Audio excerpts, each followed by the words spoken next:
in the name of Allah, the most gracious, the most merciful. My brothers and my sisters, the believer should not believe in something called mediocrity. He should not be content with a life of wasted effort and scattered focus. Our purpose as stewards, Khalifa, on this earth is to strive with excellence, Ihsan, in all that we do, for Allah loves those who perfect their work. Yet we look at our lives and find a great imbalance. We are busy, but are we productive? We have time, but is it of value? We work hard, but do we achieve what truly matters for our hereafter and our well-being?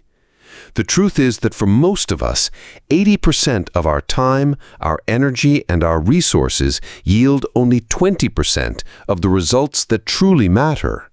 This is a sign not of failure, but of a profound opportunity.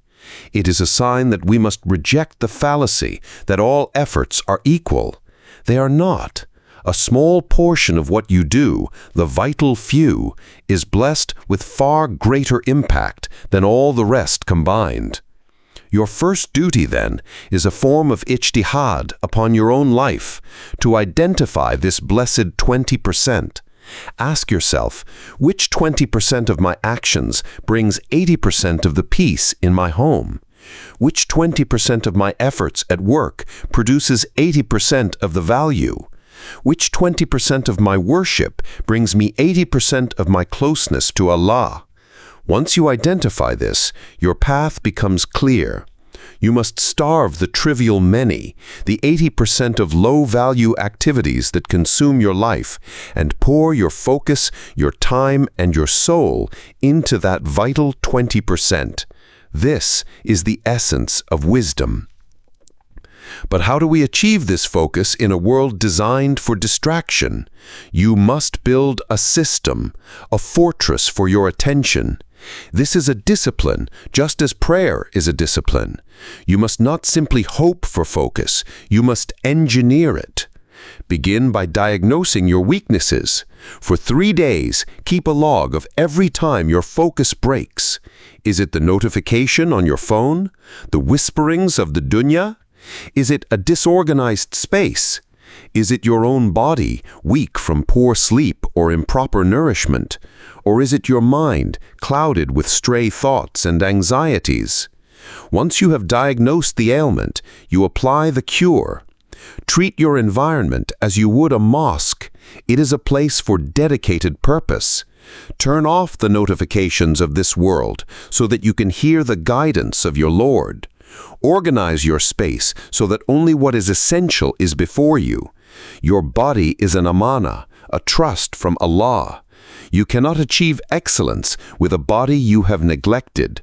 Honor this trust with proper sleep, with wholesome food, with exercise, for the Prophet, peace be upon him, told us, a strong believer is better and more beloved to Allah than a weak believer. And when your mind wanders, as it will, do not despair. Gently bring it back. Capture distracting thoughts in a notebook so that they do not occupy the sacred space of your mind, and then return to your task. This is a form of jihad al-Nafs, a struggle against the self, and it is a noble one. And know, my dear brothers and sisters, that this path of excellence will not be easy. On every journey of great purpose, there is what the people of the world call the dip. In our tradition, we know this as a test, a fitna from Allah, to see who is truly sincere. It is that long, difficult middle period where your effort is high, but the results are slow to appear. This is where most people give up. This is where the believer is distinguished by his sabr, his beautiful, steadfast patience. This is not a time for brute force, but for resilience built upon faith. When you feel the desire to quit, do not trust your feelings. Trust your system. Trust your routine. Do not break the chain of your daily efforts, no matter how small. And most importantly, build your resilience not on your own strength, but on your unwavering reliance upon Allah.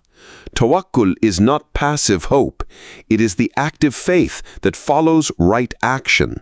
As the Prophet, peace be upon him, advised, tie your camel and then put your trust in Allah.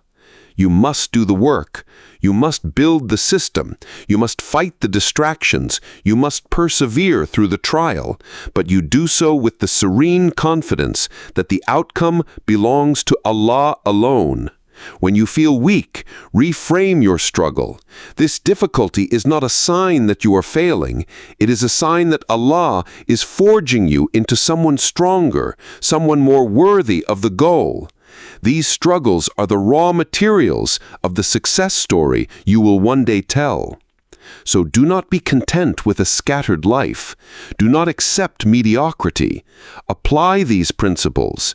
Identify the vital few. Build a system for focus and cultivate the grit of a believer who knows that with every hardship comes ease. You do this not for worldly praise, but to fulfill your sacred trust, to strive with Ihsan, and to hear on the final day, O reassured soul, return to your Lord, well pleased and pleasing to Him. Your duty is the effort, and the sincere, focused, resilient effort is in itself a victory. For as Allah has promised us in His book, and His promise is true, and whoever relies upon Allah, He is sufficient for him.